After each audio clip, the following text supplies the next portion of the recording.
Oi, gente, tudo bem com vocês? Sejam todos muito bem-vindos. Nós estamos começando mais um episódio do Pode Dar e desta vez para falar aí sobre um assunto bem delicado que é testamento. Você já pensou em fazer um? Sabe quais são os procedimentos aí para fazer um testamento? Ainda não? Então, hoje eu tenho certeza que você vai tirar todas as suas dúvidas. Se você já tem alguma pergunta para fazer, já pode escrever aqui nos comentários, porque nós estamos com profissionais, é claro, incríveis para responder a sua resposta. Seja muito bem-vinda, Amara Pofo, a advogada da área da família.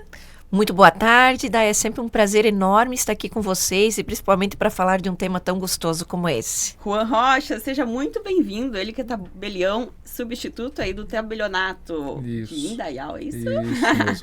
Boa tarde, agradeço o convite, gente. É um prazer estar aqui. Bom, falar sobre algo que remete à questão de morte, também finanças, é um tabu às vezes, né, para algumas pessoas. Mas eu já vou perguntar direto para a doutora Amara aí, doutora, o que é um testamento? Um testamento é uma disposição de última vontade. Eu sempre digo que eu sou suspeita para falar, porque eu gosto demais do Instituto do Testamento. Porque hoje, na nossa legislação, o Estado determina como que os nossos bens devem ser divididos após o evento morte, após o óbito. E eu percebo que as pessoas desconhecem, isso é fato, né? As pessoas desconhecem as disposições legais. Então, o testamento, ele dá autonomia de vontade para que eu possa dizer que quando a morte chegar, o eventual patrimônio que eu adquiri ao longo da vida, ele possa, dentro do que determina a lei, ser disposto de forma diversa. Ou seja, eu posso dispor de 50% do meu patrimônio da maneira que eu quiser. Eu posso deixar para os meus filhos, mas se eu não quiser deixar para eles, eu posso deixar só para um filho, se eu tiver uma maior afinidade, eu for a pessoa que trabalha mais. Eu posso deixar para um amigo, posso deixar para uma fundação, eu posso deixar para uma tia, para um primo, para um afilhado. Então, eu posso dispor da maneira que eu quiser. E eu entendo que isso é muito bom, porque evita que o Estado entre na minha casa e diga o que eu tenho que fazer com o patrimônio que eu trabalhei a vida inteira para ter. Nada mais justo, né? Nada mais justo, porque quem levantou, acordou, dormiu, ralou, engoliu desaforo, sofreu, passou calor, frio, fome, viagens, fomos nós. E eu entendo que o Estado tem uma cautela, um zelo, ele está ali no sentido de proteger as pessoas. Porque, obviamente, nós lidamos com pessoas boas e pessoas não tão boas. Então, essa particularidade, essa faculdade de dispor, eu não estou deixando de lado os meus herdeiros, eu não estou deixando de lado a minha família. Não tenho certeza, a proteção familiar, ela continua existindo, mas me dá liberdade para eu dispor de uma parte do meu patrimônio de uma maneira diversa. E evita várias dores de cabeça aí após a morte, né? O que pode ser evitado fazendo um testamento aí com segurança? Eu acho que evita todas as dores de cabeça. Hoje nós temos um caso famoso, que é o do Zagallo. Então, quando acontece uma situação como essa com uma pessoa famosa, é óbvio que tem aquele sentimento de tristeza, mas ao mesmo tempo tem aquela situação positiva, porque isso torna público perante todas as pessoas o que vem acontecendo no mundo. Então, esse desconhecimento total da legislação que nós, seres humanos, temos, ela acaba entrando dentro das nossas casas, porque nós somos curiosos por natureza. E quando ocorre com alguém que é famoso, a curiosidade fica mais exacerbada. Então, você me diga assim, vai evitar dores de cabeça? Tudo, o papel aceita qualquer coisa, certo? Um contrato, por mais bem feito, por mais cuidado, por maior zelo que se tenha, o que ele precisa para ser descumprido? Uma das partes querer. A partir de uma das partes descumpre, ela vai sofrer os ônus, as multas, tudo mais, mas isso vai parar no Poder Judiciário. Então, por que eu estou fazendo esse paralelo com essa questão do Zagallo? Eu não conheço o testamento dele, eu não vi, então nós estamos falando aqui de circunstâncias que vêm a público. Aparentemente, o testamento foi bem feito.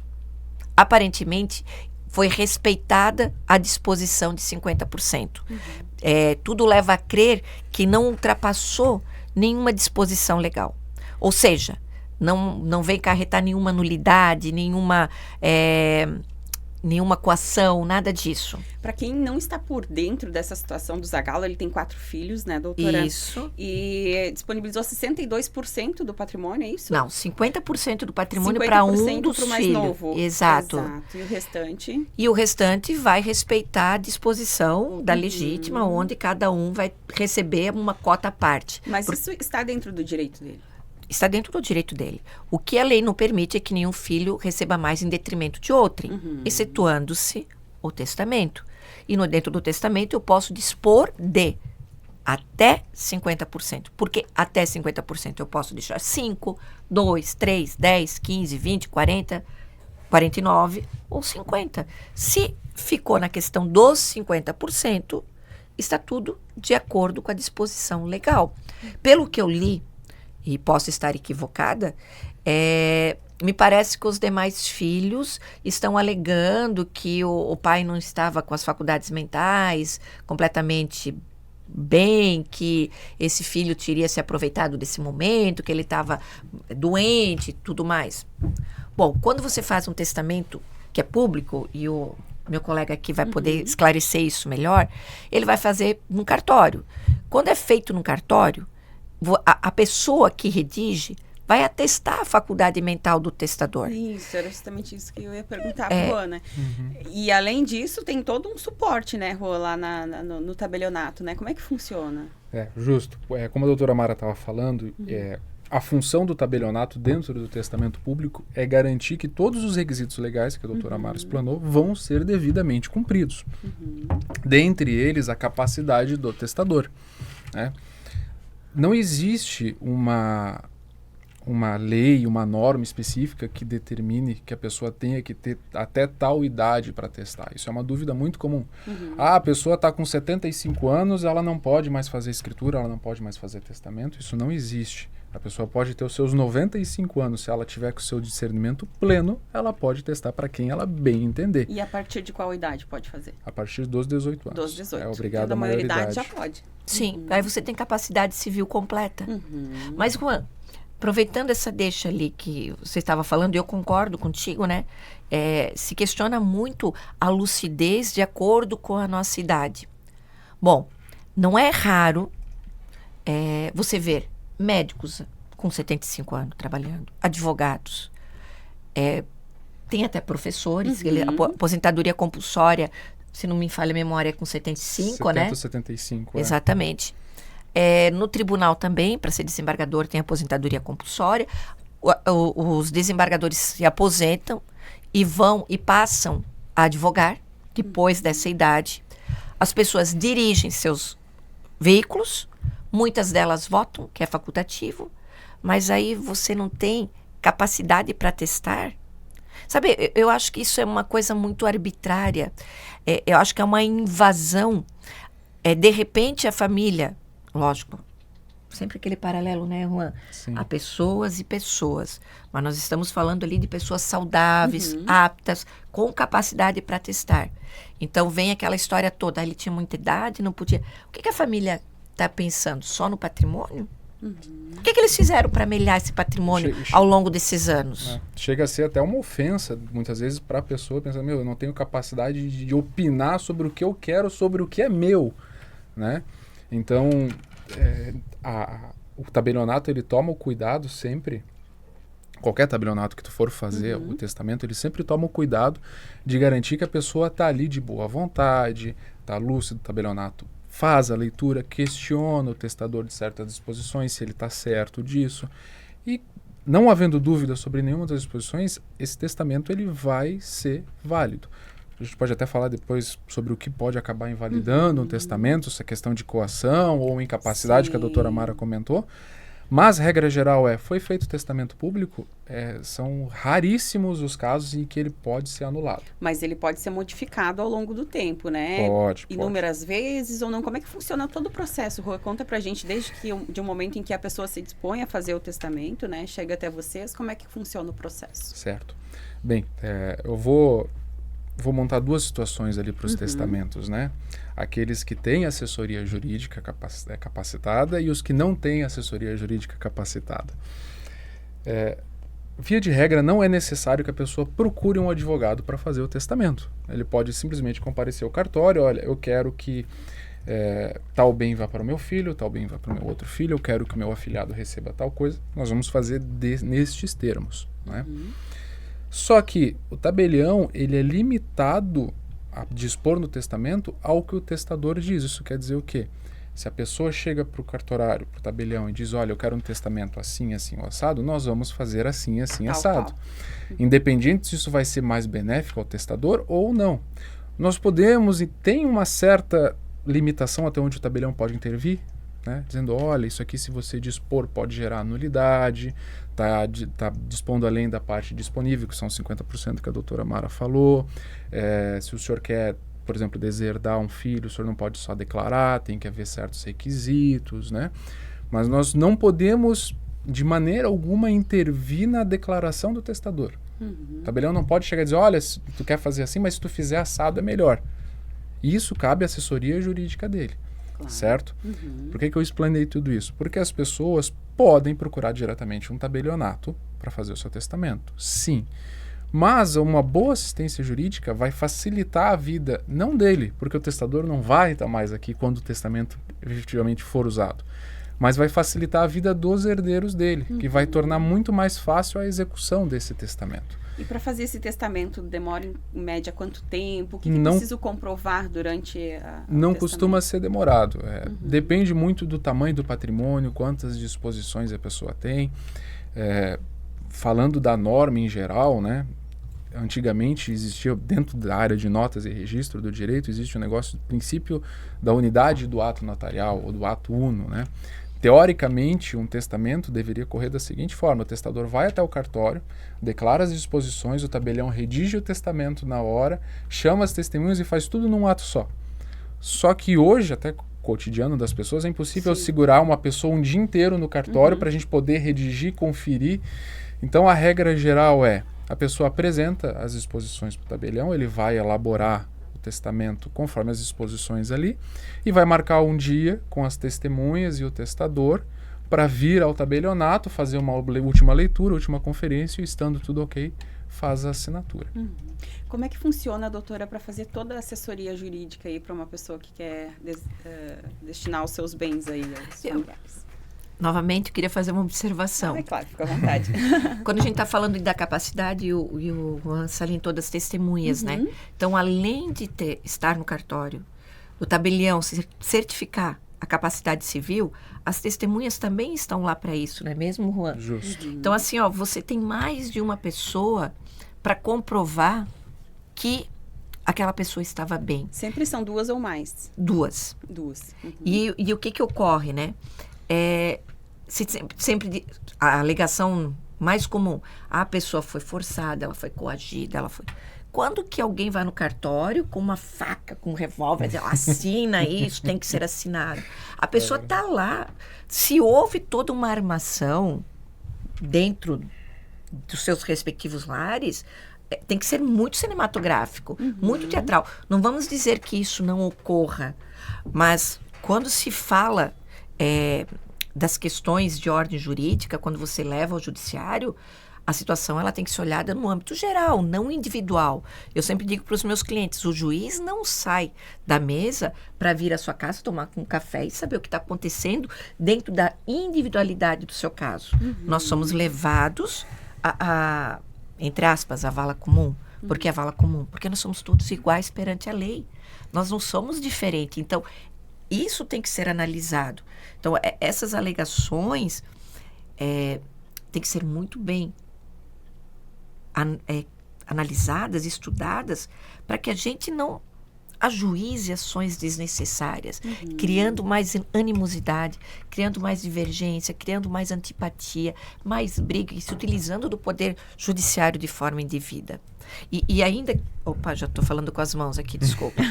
E ainda o que eu queria colocar é que nós estamos falando de testamento público. Então, para não confundir as pessoas, o testamento é público por ocasião do óbito. Então, quando a pessoa morre, esse testamento, né, Juan, Torna-se torna público. Quando eu vou lá, por exemplo, no tabelionato, e desejo fazer o meu testamento, ele é totalmente sigiloso. Totalmente. Ele vai ficar sabendo e as testemunhas. E isso depois vai para uma central testamentária. Então, eu posso fazer o meu testamento em Criciúma, eu posso fazer em São Miguel do Oeste, eu posso fazer em Itapema, não importa, mesmo sendo residente de Blumenau. E ninguém vai ficar sabendo, só que o dia que eu morrer e os meus filhos, o meu marido for abrir o meu inventário, a primeira coisa que o tabelião vai pedir, se for extrajudicial ou o juiz, se for judicial, que se oficie a central testamentária, a NOREG, para ver se eu deixei ou não algum testamento.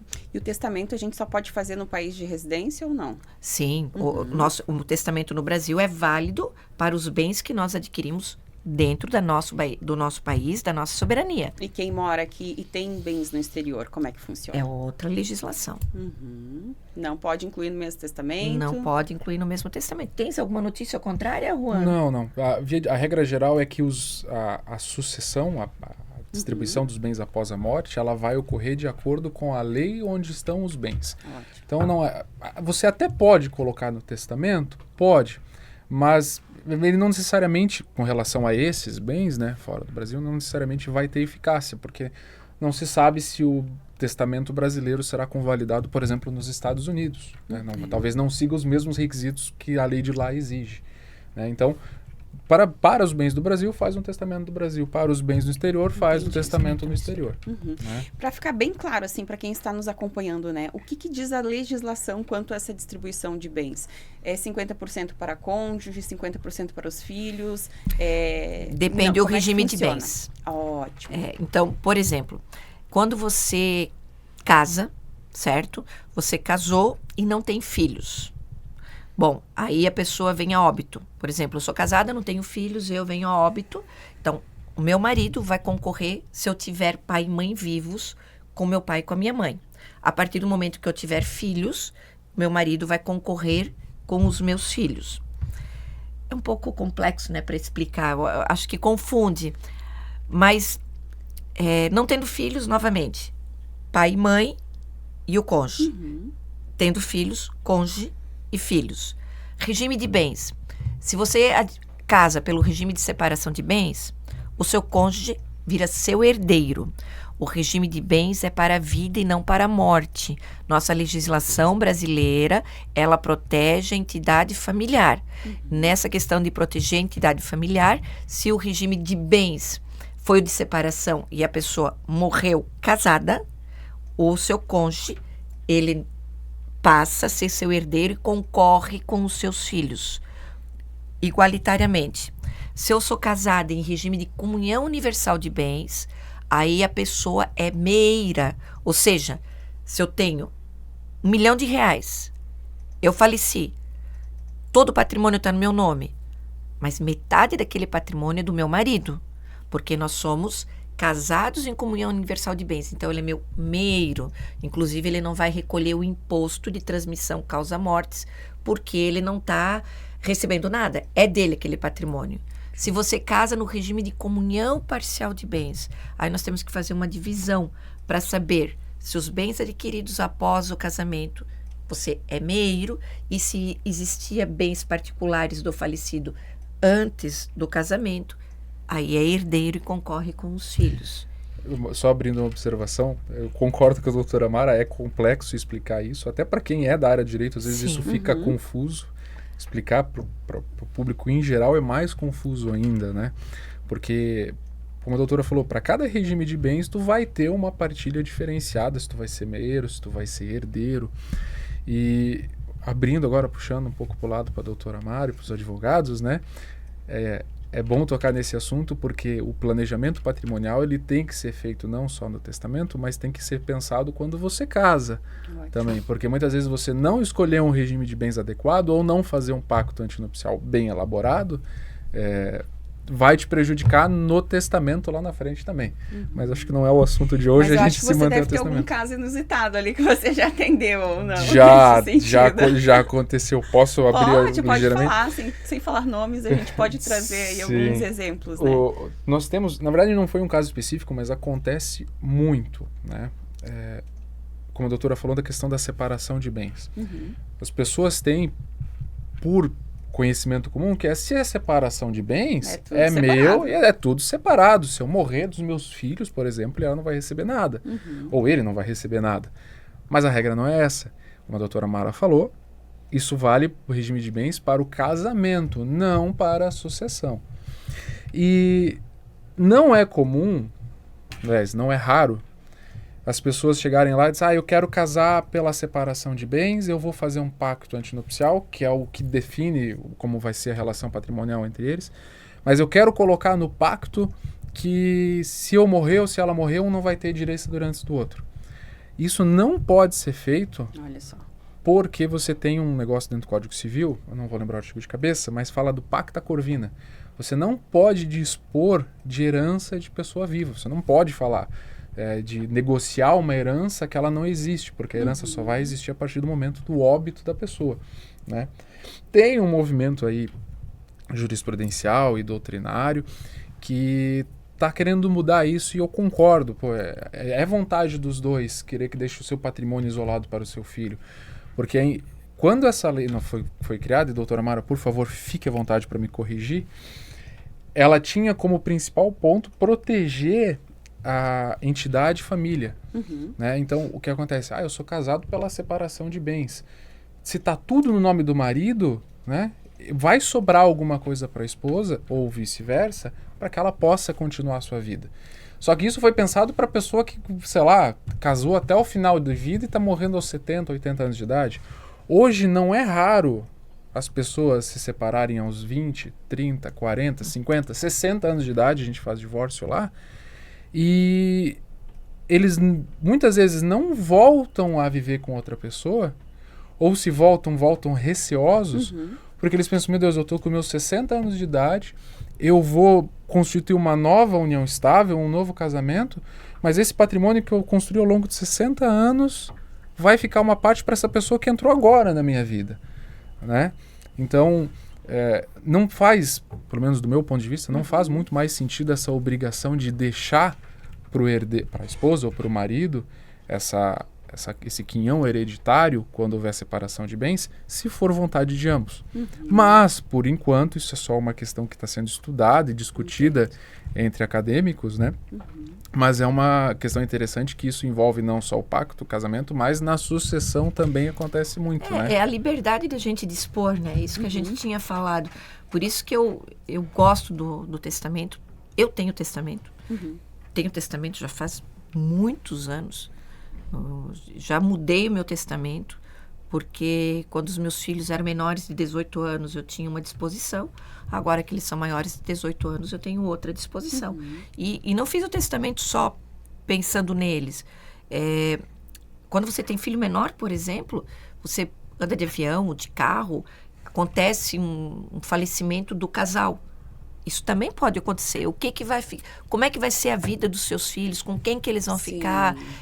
Quem vai gerenciar o patrimônio? Então, tem outras tantas coisas que envolvem um testamento, que não é somente aquilo que o Juan falou, né? A gente pensa que é só na velhice. É que as pessoas não estão acostumadas a falar de morte. Exato.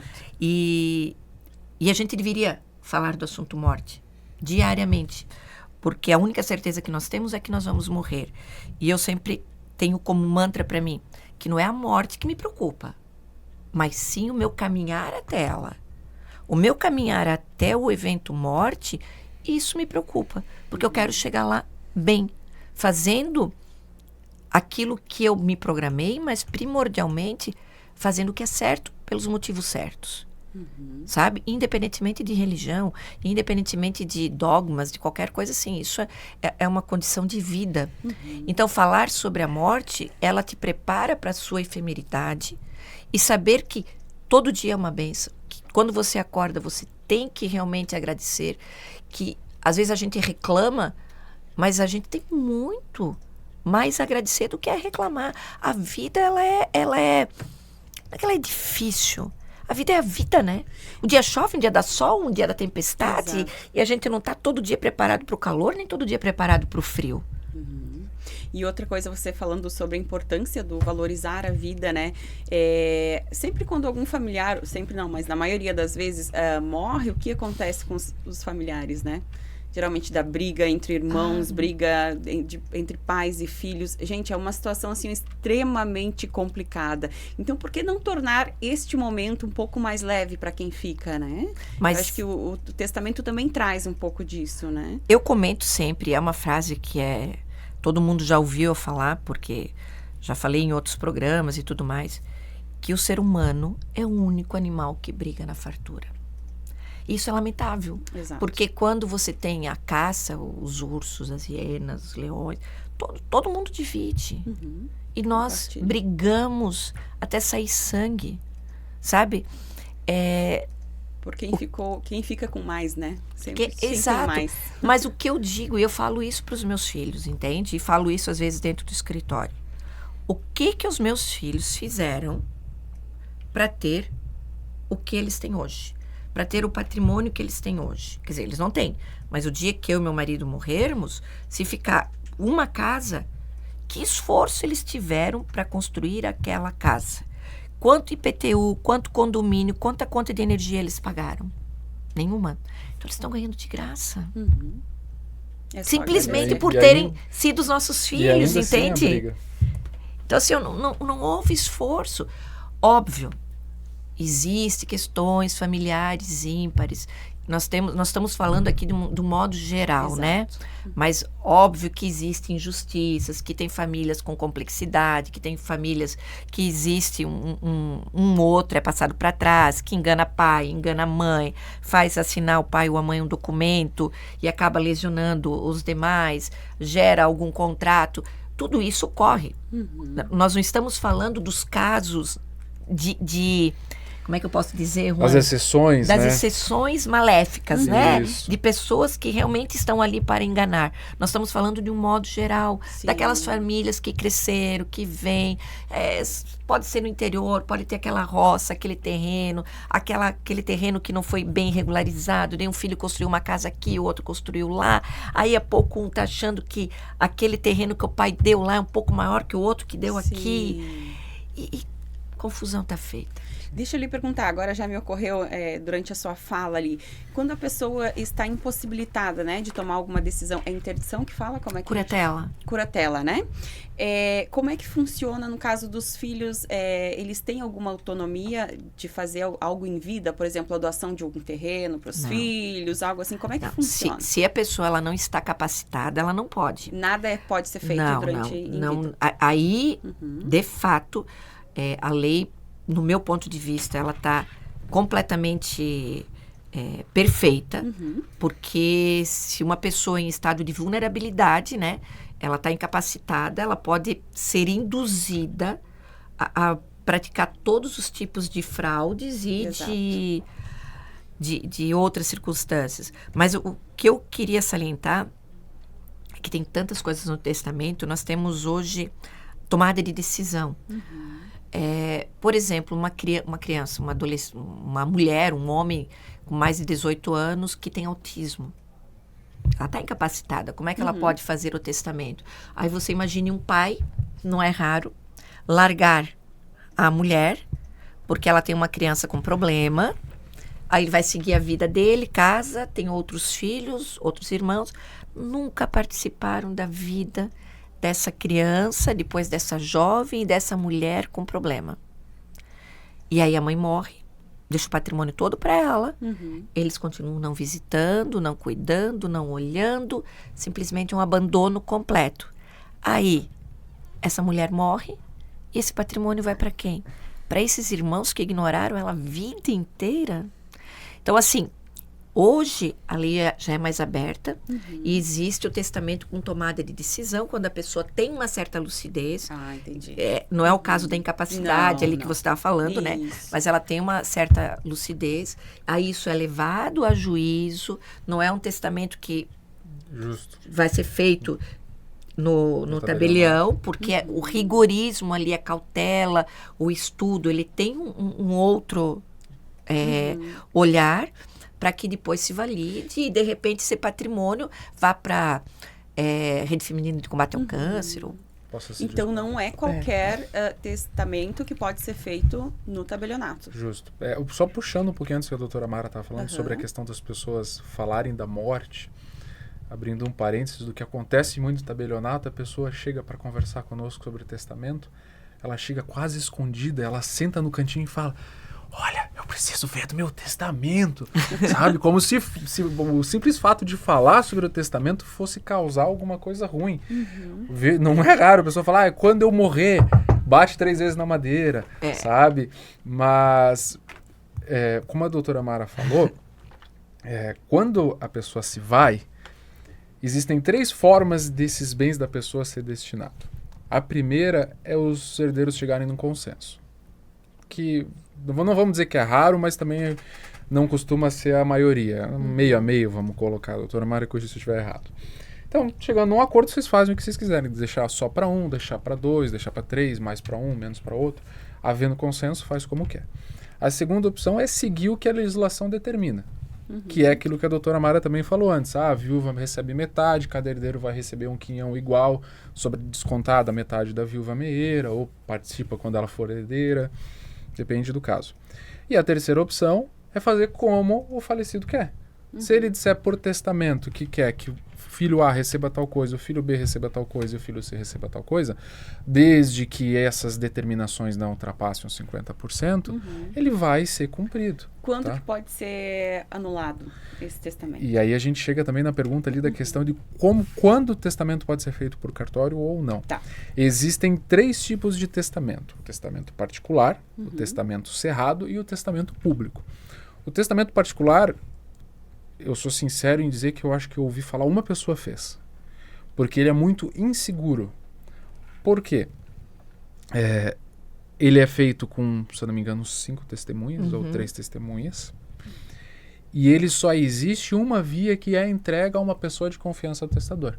Se essa pessoa morrer, perder o testamento, se as testemunhas do testamento falecerem e o juiz não puder ouvir elas, o testamento é nulo. Deixa eu só te cortar, mas nem falando muito. Se um testamento público, que nem o caso do Zagallo, as pessoas já questionam, imagina o particular. Justo. Aí você tem o testamento cerrado, que é um meio termo do testamento público, que eu sou sincero em dizer que hoje eu não vejo mais utilidade para ele. Eu fiz um até hoje na vida. É lindo. É a coisa mais linda. Como funciona? Como é que funciona? A pessoa faz as disposições numa carta, com 2 testemunhas assinando, apresenta ao tabelião, que só vai fazer um termo de lacração, acho que é essa escrito palavra. O próprio cunha, sim.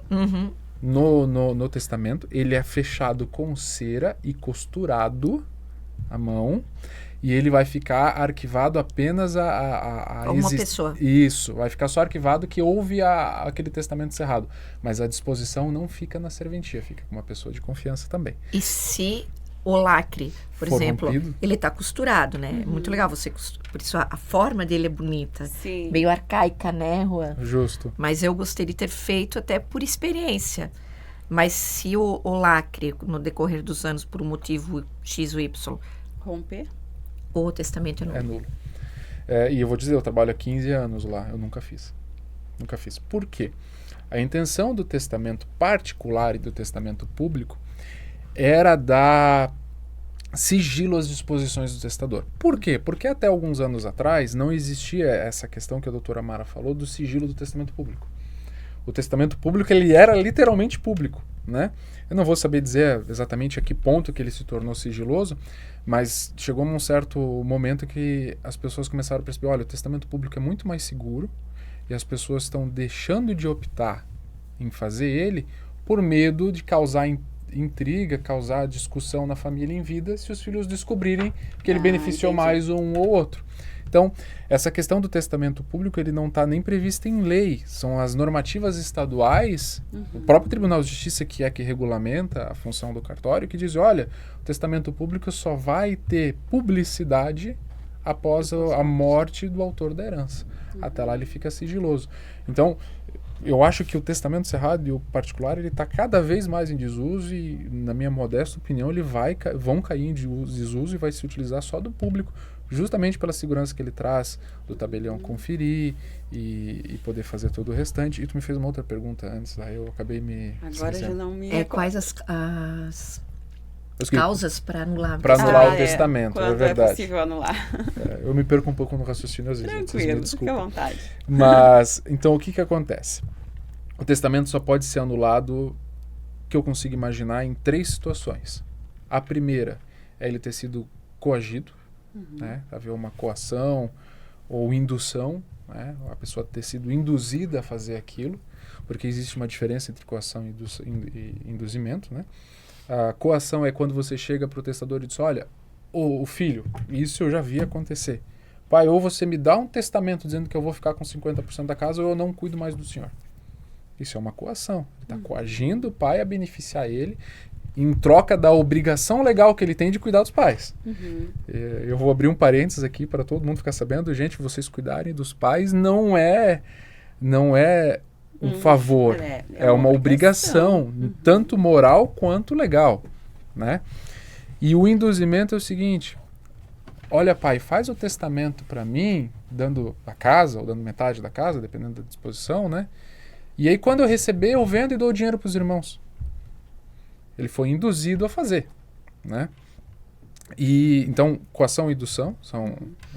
Indução é a palavra correta, doutora?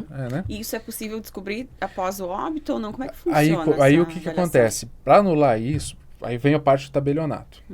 Quando o tabelionato vai fazer a leitura do testamento, ele pergunta, olha, o senhor está fazendo isso de boa vontade? Houve sugestão de alguém? Alguém disse para o senhor fazer? Já houve casos em que a gente disse, olha, então se o senhor...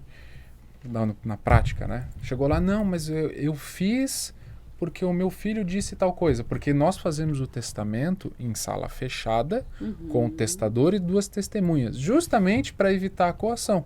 Porque muitas vezes tá o filho ali do lado na hora do testamento, a pessoa fica assim, não consegue falar a verdade, né? Então, sozinho na sala ele tem mais liberdade para falar. Então já aconteceu dele chegar e dizer, não, olha, eu tô fazendo porque meu filho disse que é assim, assim, assado. Aí a gente explica, olha... O senhor não é obrigado a fazer assim, isso já vai acontecer por tal e tal motivo, isso aqui não é necessariamente vai ser cumprido, e aí, naquele caso, a pessoa desistiu de fazer o testamento. Então, mas não há sequência daí, então, no não, testamento? Não, encerra-se e não é feito nada do tipo, mas a questão da coação e a indução, ela tem que ser verificada pelo tabelionato, e dentro do que é possível nós tomamos esse cuidado, só que se for... houve e não houve a detecção, ou a pessoa não falou no momento da lavratura do testamento, vai depender dos outros filhos, dos outros herdeiros comprovarem isso. Entendi. E aí vem a dificuldade de comprovar, né? E não há como, não há nenhuma penalidade, assim, no caso de descoberta de coação ou indução durante a lavratura, durante a testemunha? Não sei, doutora, eu não desconheço pelo menos. Desconheço. Não vai ter nenhuma penalidade, vai anular. A penalidade existe nos inventários quando você sonega, né? A sonegação, sim, traz uma... a sonegação traz penalidade. Isso também, eu acho que isso é bem comum ocorrer. Sim. Não é uma situação estranha ao nosso dia a dia.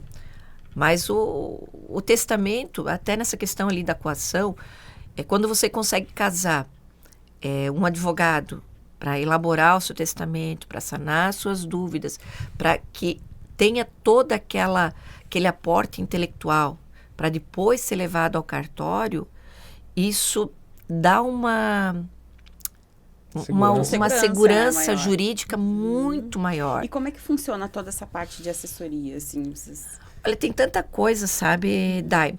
Então, por exemplo, se um cliente chega lá, ontem mesmo atendi um cliente, tem uma vida totalmente organizada, não tem nenhum problema familiar, não tem problema com os filhos, e ele queria fazer o testamento. Não tem nenhum filho fora do casamento, que ele pudesse, de repente, privilegiar os filhos que ele tem com a esposa, que não teve afeto com um deles, nada.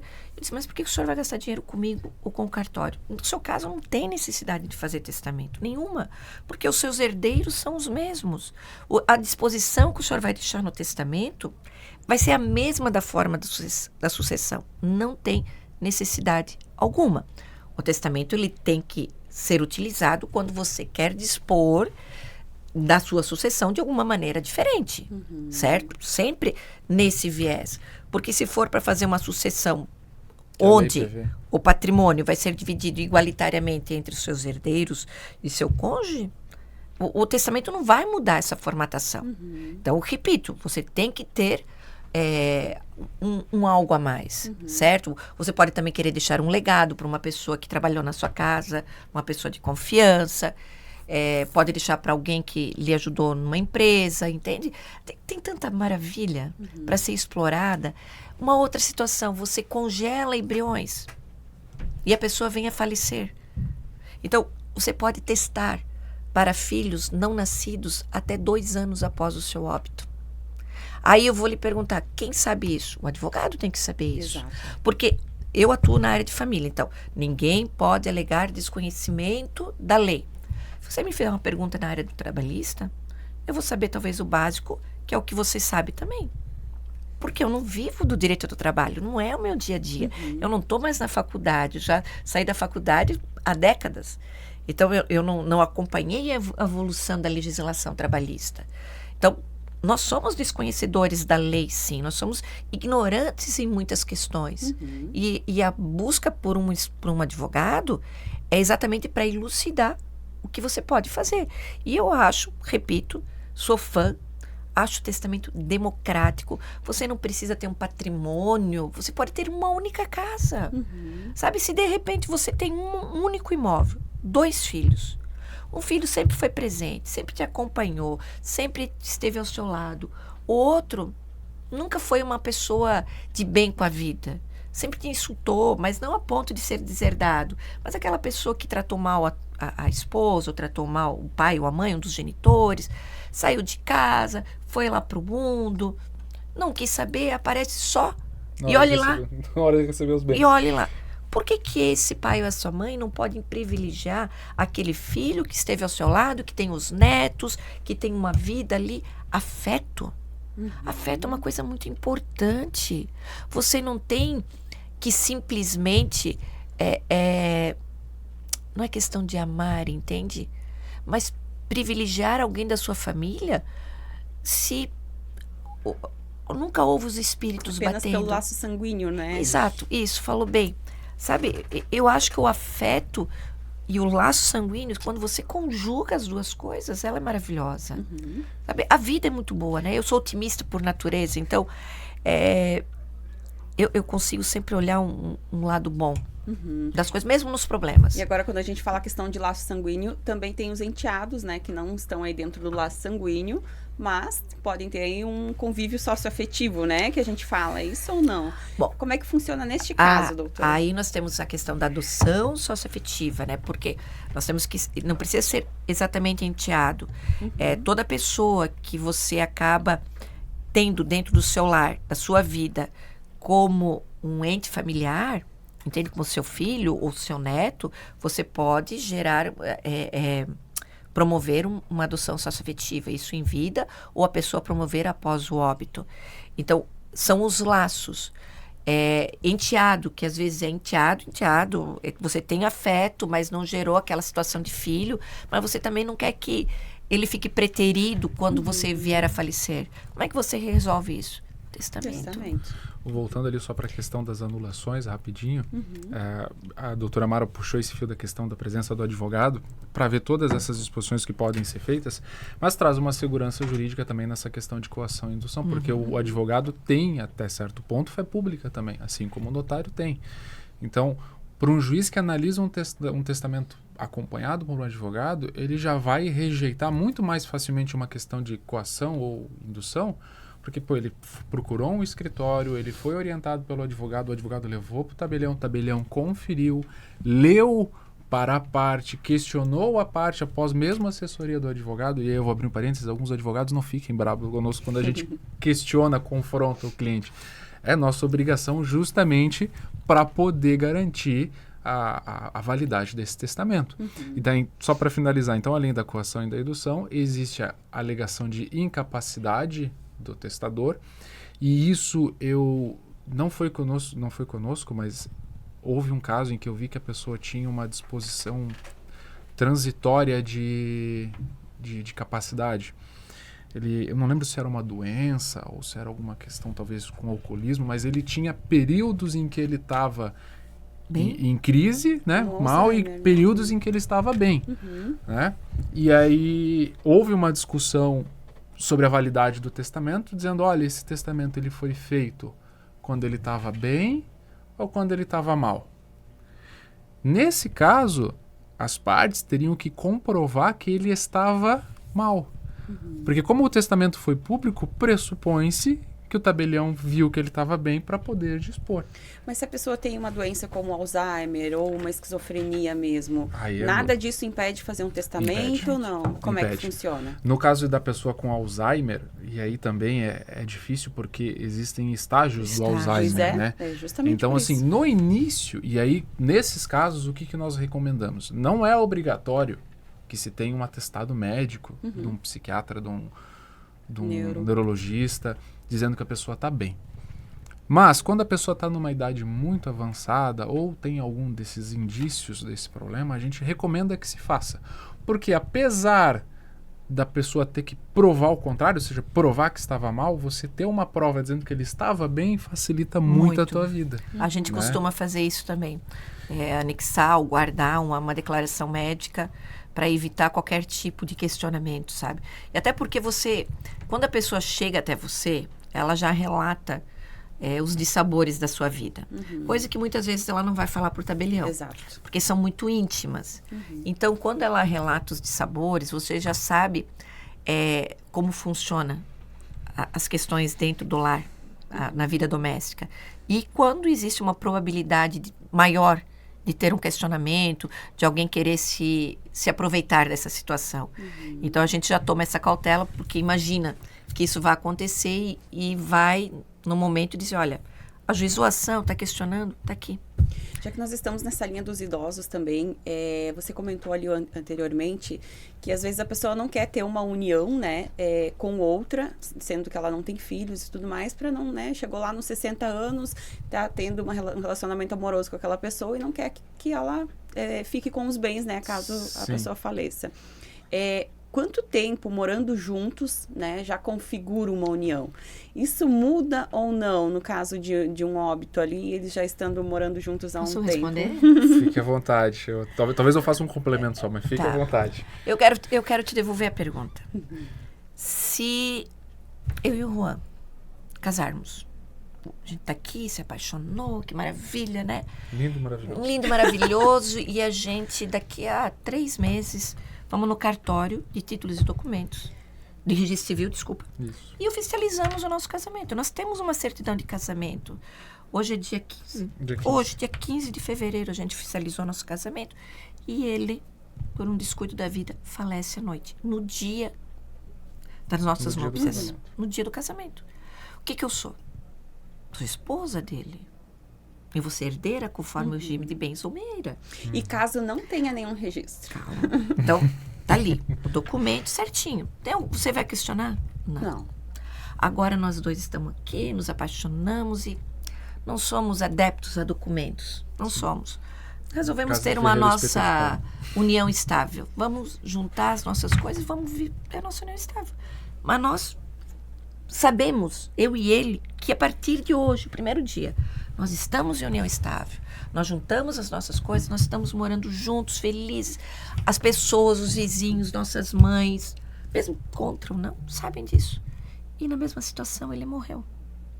Por que eu não vou ter direito? Por causa do documento? Injusto, né? Porque se a nossa legislação equipara a união estável ao casamento... Inclusive com decisão do STF recente, né? Então, por que nós temos que ter prazo? E não tem prazo, exato. Não tem. Lógico que a prova, nós estamos falando de testamento, nós estamos falando de declaração, nós estamos falando de muita situação para inviabilizar o andamento de um processo. Que a pessoa reclame na justiça e vai viabilizar. Esse é um mundo que eu vivo muito, porque eu participo de questionamentos pós-óbito de união estável. Geralmente, questionamentos feitos pelos genitores, que querem alegar, quando não se tem filho, que aquele relacionamento não passava de um mero namoro. Uma colega minha, uma vez, ela disse, olha, você quer saber se é uma união estável ou não? Olha sempre para um espelhinho retrovisor. Porque a prova, aquilo que antecedeu, vai demonstrar se houve uma união estável ou não. Então, quando você não tem o documento, você entra numa seara subjetiva. Por isso que eu sou adepta a documento. Eu sou a favor de documentar tudo. Se perguntar para mim, o que você prefere, união estável ou casamento? Casamento. Ah, mas faz o contrato de união estável. Tá, faz contrato de casamento. Ah, mas eu quero o regime de separação de bens. Faz pacto. Sim. Documento é a melhor coisa que existe. Ele exaure o caminho da dúvida. Você quer evitar problema? Documenta. Agora, largou para Deus. Não documenta nada. Boa sorte para quem ficar. E aí vai vir todas aquelas celeumas jurídicas. E é sempre aquela máxima, sabe, Dai? A moral não faz justiça e a justiça não faz moral. Porque, novamente, o juiz não vai sair, ele não tem essa obrigação, nem o promotor, não é função dele sair do fórum, bater na tua casa para saber como é que era a tua vida. Aí é obrigação do advogado levar as provas. E nem sempre as provas retratam a realidade de vida. Exato. E as testemunhas, na hora que tiver que depor, só Deus sabe. Só Deus sabe. E testamento feito, partilha feita ali, né? Surgiram novos filhos, né? Filhos fora do casamento. Como funciona isso?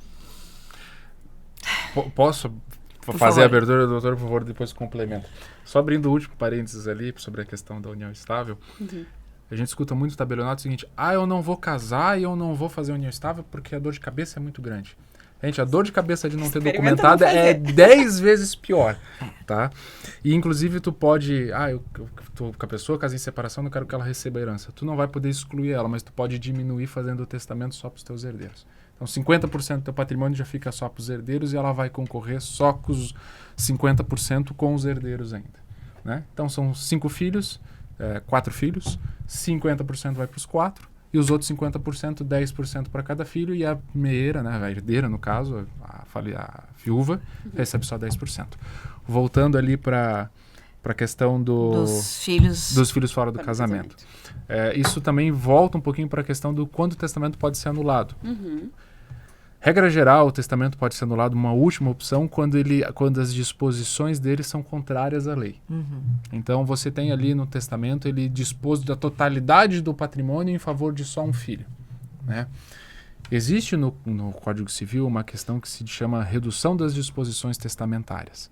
E a doutora Mara vai saber dizer melhor que eu na prática, mas eu não sei se essa redução das disposições ela pode ser presumida ou ela tem que ser declarada. Ou seja, vamos lá, eu dispus do patrimônio total em razão do meu único filho do casamento. E aparece um filho fora do casamento. Tem duas opções. Se o testamento não disser nada, aí a doutora Mara vai me corrigir, que ela trabalha na área judicial, que foge do que eu faço no dia a dia, ou o juiz vai reduzir as disposições, ou seja, tu dispôs tudo em favor de um filho, né? Então, vamos reduzir para 50%, que é o que tu poderia fazer, e os outros 50%, 25% para cada filho. 25% para o filho do casamento e 25% para o filho fora. Se houver declaração dentro do testamento dizendo, olha, se por acaso as disposições aqui contidas ultrapassarem o limite legal, declaro que desejo que não seja anulado e seja feita a redução das disposições. Então, eu não sei se a redução das disposições ela precisa necessariamente estar declarada dentro do testamento ou o juiz pode de ofício reconhecer ela nesse caso. Doutora, complemente, por favor, senão... Eu entendo que ela tem que estar declarada. Tem que estar declarada? Senão, daí ele é nulo. Senão ele é nulo. Mas não é só a questão do testamento em si, né? Você pode fazer toda a sucessão e daí um tempo aparecer um novo herdeiro questionando. Eu vou lhe dizer que é bem complexo, sabe? Bem complexo, porque você vai ter que revisar todas as situações. Então, sugestão. Tem dúvida se é herdeiro ou não, já entra com ação de investigação de paternidade. Primeira coisa, né? Primeira coisa, não espera. Até porque existe uma disposição legal que ninguém pode se desfazer de todo o seu patrimônio a ponto de não ter mais renda para sua subsistência. Isso é uma disposição legal. Quem que vai se certificar disso? Então, eu vendo todo o meu patrimônio, vou para o Uruguai, eu vou para Las Vegas, gasto tudo num cassino. Imagina. Volto um mês depois e vou pedir dinheiro para os meus filhos. Tá errado, eu não podia ter feito isso. Mas onde que ficou o controle? E se você recebe toda a herança e você investiu numa bolsa, investiu em qualquer situação e faliu? Entende? Que garantia jurídica que a gente tem? Esse tipo de documento, né, como um testamento em si, ele pode ser feito extrajudicial ou assim, somente no tabelionato, ou existe alguma possibilidade de fazer em acordo fora? Como é que funciona? Acordo não, porque o testamento ele é pessoal, né? Ele é personalíssimo. Então ou você faz particular, ou você faz cerrado ou público.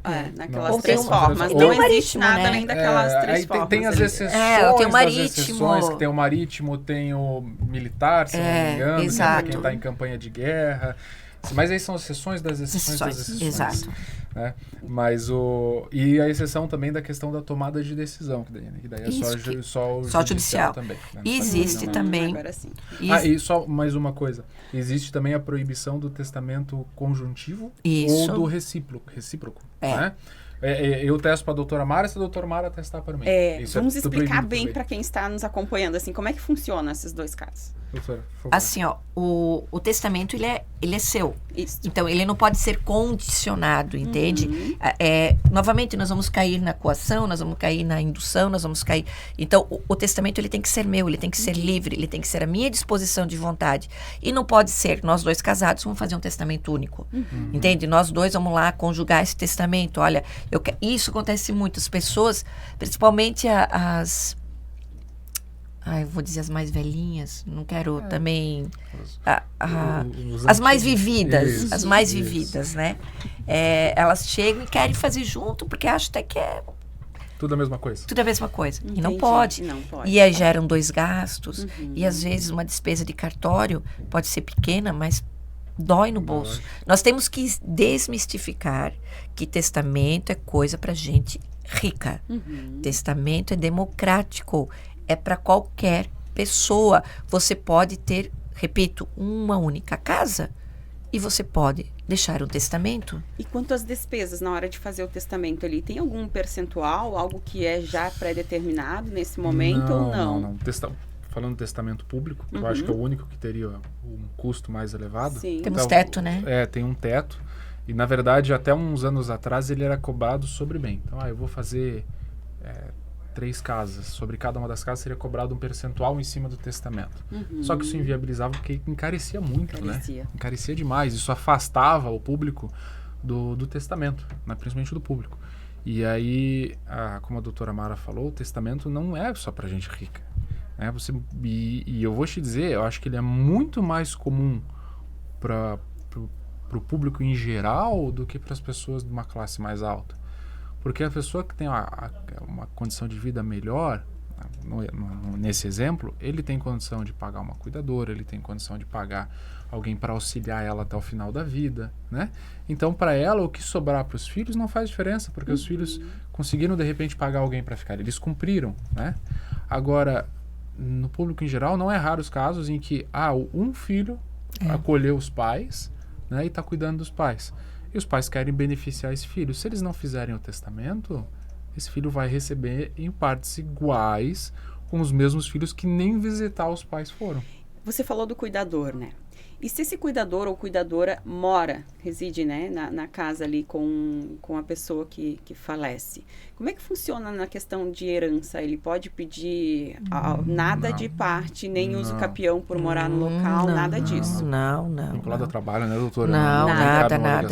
Porque existem casos que não há o vínculo de trabalho, digamos, né? Sim. Que existe aquela combinação. Mas olha só, novamente, né? O papel aceita tudo.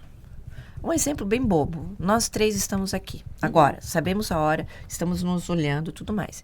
Imagine que um ser humano qualquer diga que eu estou na rua 15 brigando com alguém. E vai fazer uma queixa na delegacia. Eu terei que responder e vou ter que chamar vocês 2 para dizer que nós estávamos aqui. Então, talvez não.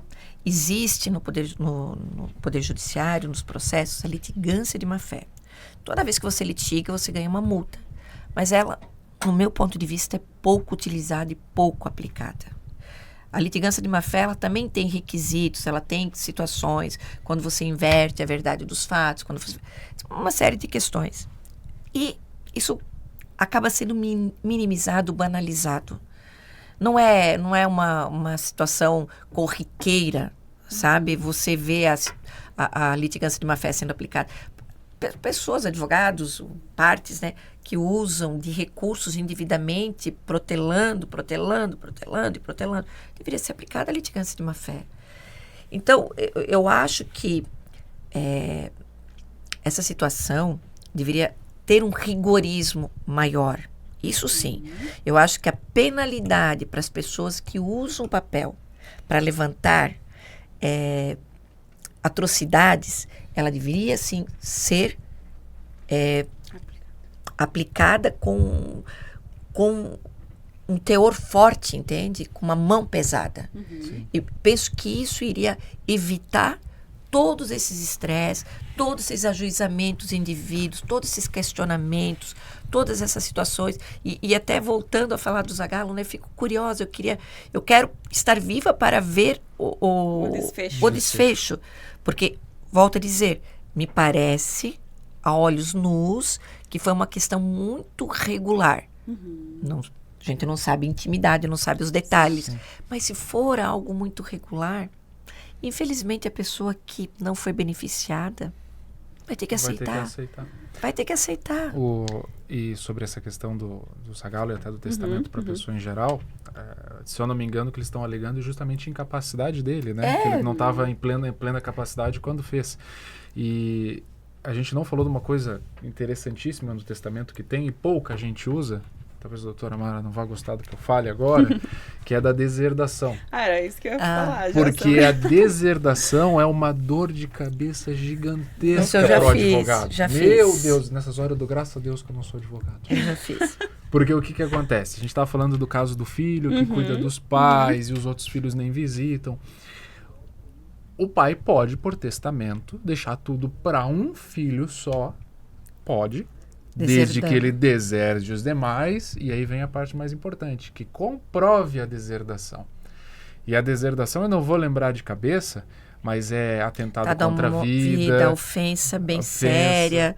Também não lembro todos abandono emocional e material está cumprindo. Eu acho que são não. Vários eu não lembro todos tá? os requisitos, porque o que mais se utiliza nesses casos, pelo menos os que eu fiz, foi atentado à vida, né? Ameaça, isso sim.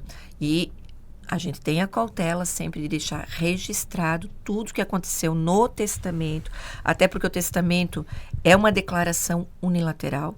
Então, vai ser considerado todas as disposições legais, mas isso permite que o testador, ele esclareça alguns pontos, que ele diga as razões de por que ele está fazendo dessa maneira.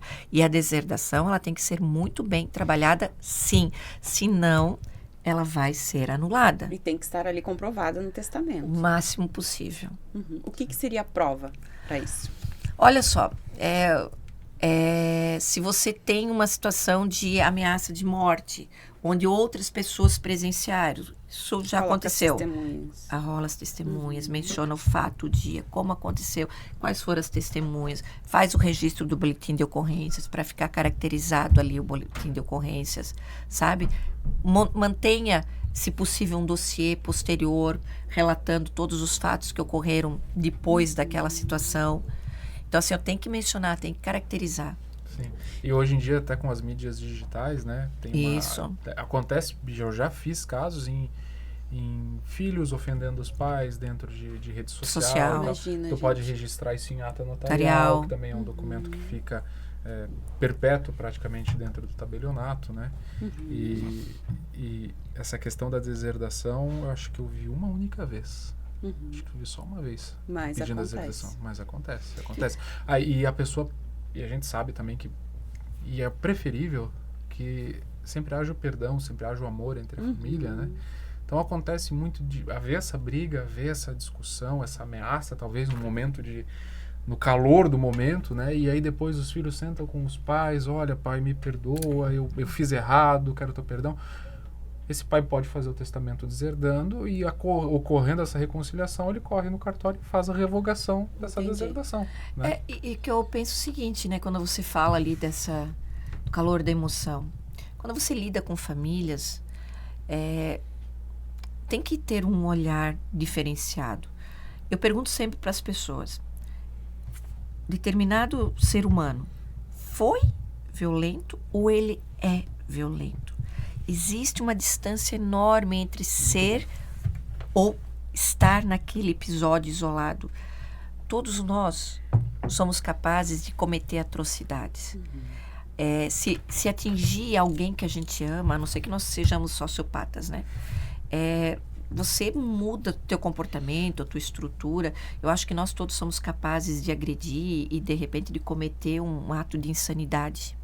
Diferente de roubar, porque todo roubo para mim é doloso. Se eu quero roubar o teu celular, eu tenho que planejar o roubo, né? Para mim todo roubo é doloso. Agora, um atentado à vida, às vezes ele vai no calor da emoção. E aonde que isso acontece com mais frequência? Nas famílias, onde estão mais próximas. Então, eu costumo ler muito sobre família, costumo assistir palestra, não sobre direito de família, sobre famílias, sobre rede social, sobre tudo que está acontecendo no mundo. E eu vejo que está cada vez mais difícil você ter uma organização familiar. O mundo as pessoas estão se distanciando pela vaidade, pelo status, pelo poder, pela sexualidade, tanta coisa. E isso as pessoas também confundem isso com dinheiro. Sabe, até dentro de um presídio existe classe social. A classe social não significa necessariamente dinheiro. A classe social são os seus grupos sociais. E grupos sociais é o grupo da igreja, é o grupo do bairro, é o grupo do clube, é o grupo do colégio. Nós vivemos em sociedade. Exato. Não dá pra gente dizer, a minha vida é que importa. Não, a minha vida é o que importa desde quando eu atinjo outro, né? Eu tenho que respeitar a casa do vizinho. E sobre o que a doutora Mara falou da importância da família e como isso tem se dissolvido, tem duas coisas que são muito importantes, envolvendo inclusive o testamento, né? Tem um tio meu, um tio Germano, que ele sempre me diz uma coisa: o pai e a mãe são a cola que mantém a família unida. Muitas vezes, quando o pai e a mãe partem, a família se dissolve, se distancia. E eu sempre digo para quem vai tirar dúvida no cartório sobre o testamento, que pensem o seguinte: enquanto você está aqui, os teus filhos estão aqui para te respeitar. A partir do momento que tu se vai, você não tem como ter certeza de que eles vão cumprir aquilo que te pediram. E aí o testamento, mesmo que você confie e acredite nos teus filhos, né, o testamento é uma garantia de aquilo que você conversou e combinou com eles vai ser cumprido. Então, mesmo que haja acordo, que você confie na tua família, que você sabe que eles estão bem. Gente, um testamento hoje, abrindo valores, pelo menos em Santa Catarina, que são determinados por estado, né? Ele custa aí na média, vocês vão me perdoar, eu não vou lembrar o valor exato de cabeça, mas que seja entre 300 e R$1.000, acho que 990. 300 a 1.300, né? Assim, o máximo. Então, assim, não é pouco dinheiro. Mas também não é uma fortuna pensando, olha, eu estou dispondo de uma casa que vale R$200 mil, mas eu gasto que seja 1.000 e garanto que os meus 200 não vão ser objeto de briga entre a família. Imagina. Porque vai gastar mais inventário depois, em briga. Você vai garantir que os filhos não vão ter. Eu disse, olha, o pai deixou um testamento, tem que ser feito desse jeito, não tem por que a gente brigar. Né? E só abrindo um parênteses, que falando agora, a doutora falou do inventário, eu lembrei de uma coisa que acontece muito. Gente que vocês estão me ouvindo, testamento não impede o inventário. Não. O testamento é um guia de como o inventário terá que ser feito, mas ele não impede o inventário. Muita gente vai procurar o testamento achando, tá tudo resolvido, não vai ter que fazer inventário. Não é assim. O inventário vai ter que acontecer de qualquer forma. Já explica pra gente como é que funciona. Doutor Mário, quer assumir? Não, eu queria falar só outra questão ali do testamento, né? As pessoas também têm uma ideia mal formada de que testamento é para a pessoa acima de 50, 60 anos. A pessoa que está, apesar que com 50, vou fazer 54, não me sinto velha. Mas seria assim, tá se preparando para a morte e vou fazer testamento. Uma morte natural. Mas nada disso. Eu falei anteriormente que eu tenho testamento desde sempre. Quando você tem filhos pequenos, eu acho que é o momento que você tem que pensar no testamento. Exato. Porque, digo para você, novamente, né? Casal morre junto. Quem vai ficar com esses filhos? Quem vai gerenciar o dinheiro? Tem avós paternos e avós maternos. Aí vai gerar uma discussão entre os avós paternos e os... Quem fica com quem? Sim. Assim, não que o testamento vá, num caso de filho, fazer ser cumprido exatamente. Eu desejo que seja com a minha mãe, por exemplo. E a minha mãe não é a pessoa mais adequada. O Ministério Público vai analisar. Mas eu vou ter um indício de que aquela pessoa é a mais adequada. E eu vou poder dizer o seguinte, a minha mãe é ótima para educar, mas ela não entende nada de finanças. Então o Juan, que é meu amigo, meu conhecido, entende, ele vai cuidar da gestão financeira. Sabe? Ou, numa outra situação, estou casada há 3 anos, 4 anos, tive um filho, venha falecer, contrair óbito, eu não quero que o meu marido fique com aquele patrimônio. Ele vai ter uma vida inteira pela frente. Aí sim, vai casar, vai ter outros filhos. Caso da Marília Mendonça. Marília Mendonça separada, sem testamento. Deixou quem? O filho menor de idade, um ex-marido e uma mãe que era a parceira dela. Exato. O patrimônio dela ficou para quem? Para o filho? 100%. Que o pai vai administrar.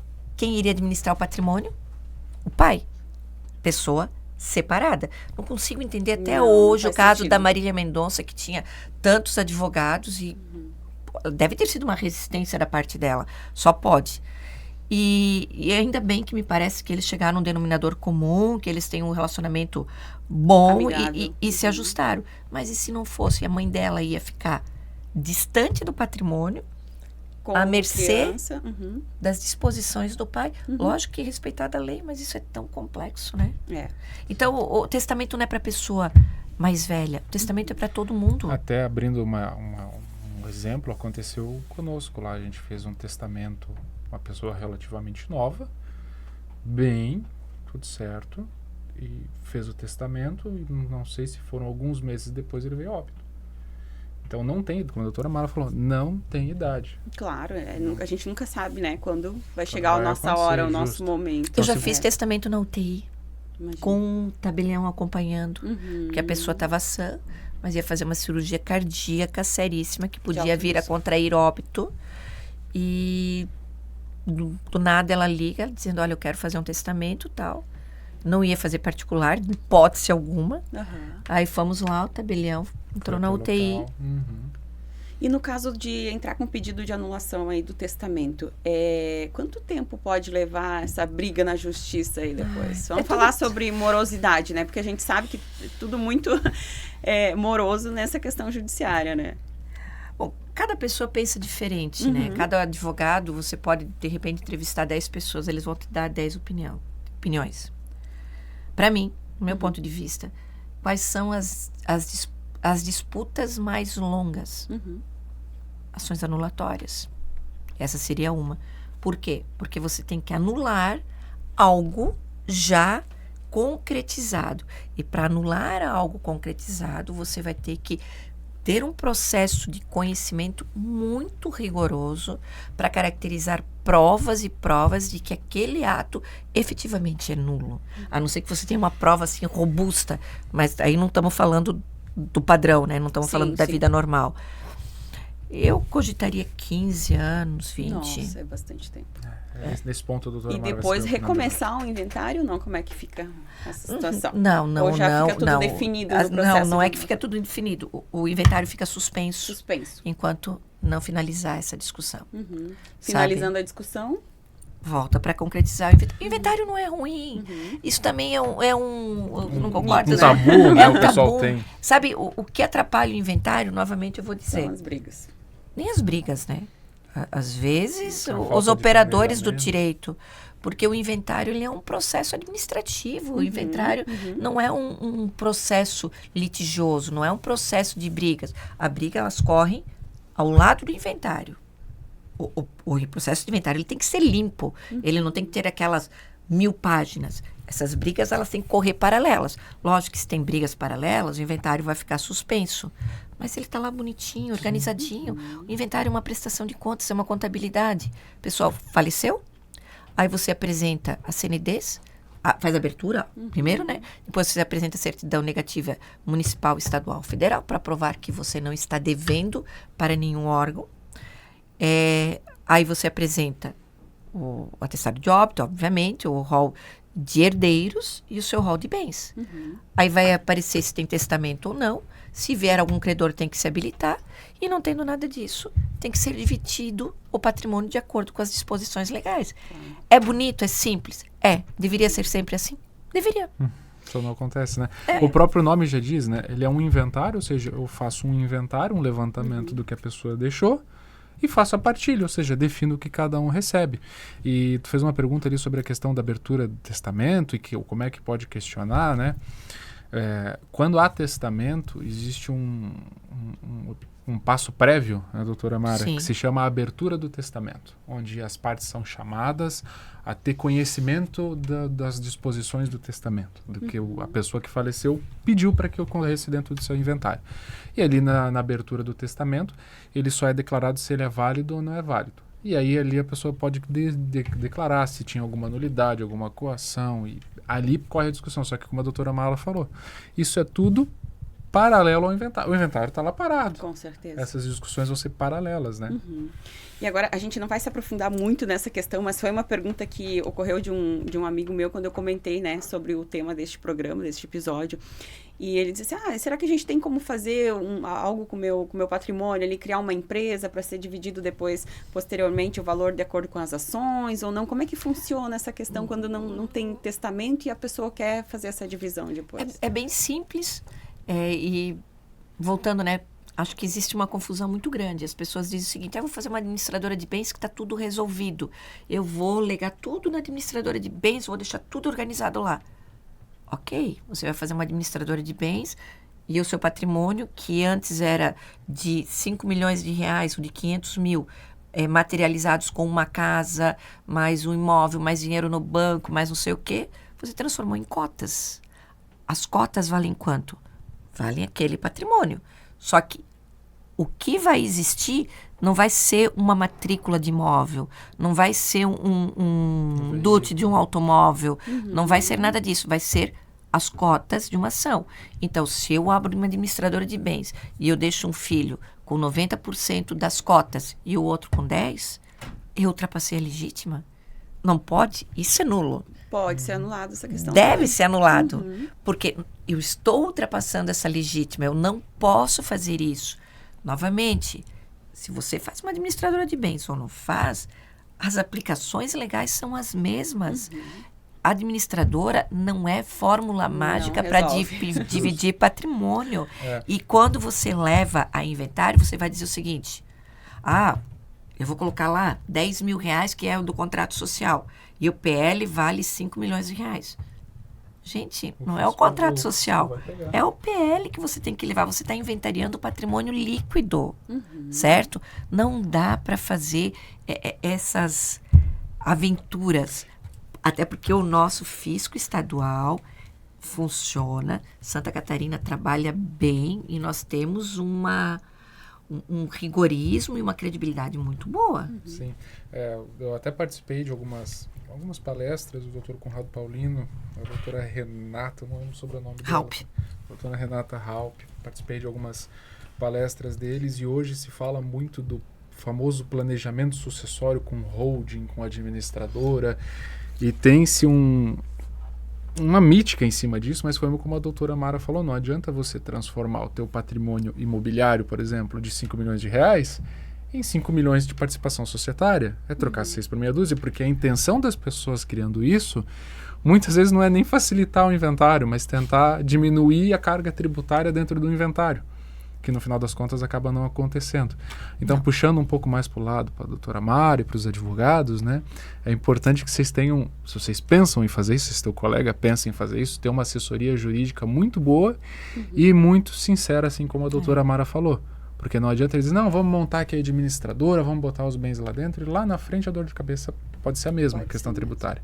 Então, a gente estava até comentando antes, a gente tem uma certa desvalorização da propriedade intelectual, do trabalho intelectual aqui, que quando você fala que você precisa de um advogado especialista em determinada área, as pessoas acham ruim ou acham caro, né? Eu sempre faço a comparação com o médico. Se tu tá com um problema cardíaco, tu não vai procurar o otorrino para resolver o teu problema. Tu vai procurar um cardiologista. Da mesma forma que se eu tô com um problema de sucessões, eu vou procurar um advogado de família e sucessões, eu não vou procurar um advogado criminal. E, doutora Mara, eu espero que ninguém fique ofendido que eu vou falar, mas existem profissionais que cobram qualquer coisa só para dizer que vai fazer. E lá na frente o cliente fica com o problema da mesma forma. Com certeza. E todo mundo acha que entende de família. Todo mundo se acha advogado familista, sendo bacharel em direito ou não. Porque família é o que a gente vive em casa, né? Nos nossos lares, são questões domésticas do dia a dia. Então, eu também sempre falo o seguinte, você tem câncer. E estatisticamente, de 2 pessoas, uma vai ter câncer no mundo, né?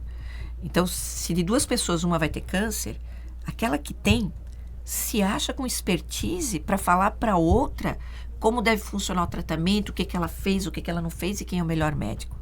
Mesma coisa na família. Espero que não cheguemos a esse número assustador de cada 2 casais um ser separado. Espero que a gente não alcance isso. Mas hoje não tem lar sem um casal separado. Não tem família que não tenha um filho, ou o próprio pai, ou o cunhado, ou o neto que esteja separado. Eu, pelo menos, desconheço. Então, as pessoas também se acham na expertise de dizer como funciona uma separação. Esses são os nossos maiores algozes. A gente sofre isso praticamente todos os dias, porque chega o nosso cliente, você faz todo o trabalho direito. Não, mas olha, a minha amiga está ganhando a pensão de tanto. Ou com 18 anos você pode pagar diretamente na conta do filho, né? Pelo menos é o que a lei determina. Não, mas no caso do fulano lá, o pai continua pagando na conta da mãe. É uma liberalidade, mas é liberalidade.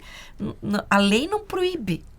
Mas se eu quiser que seja diferente, a lei me permite fazer dessa maneira. Então, assim, os nossos algozes hoje são as experiências que as pessoas vivem. Só que elas esquecem de dizer a realidade do seu caso. Porque aquilo que lhe assombra, você não traz a público. Aquilo que lhe incomodou, aquilo que gerou o processo de divórcio, até porque você é viciado na sua razão. Quando você briga pela sua razão e esquece de ver a razão do outro. Exato. Então, você fica cego, viciado no seu sentimento.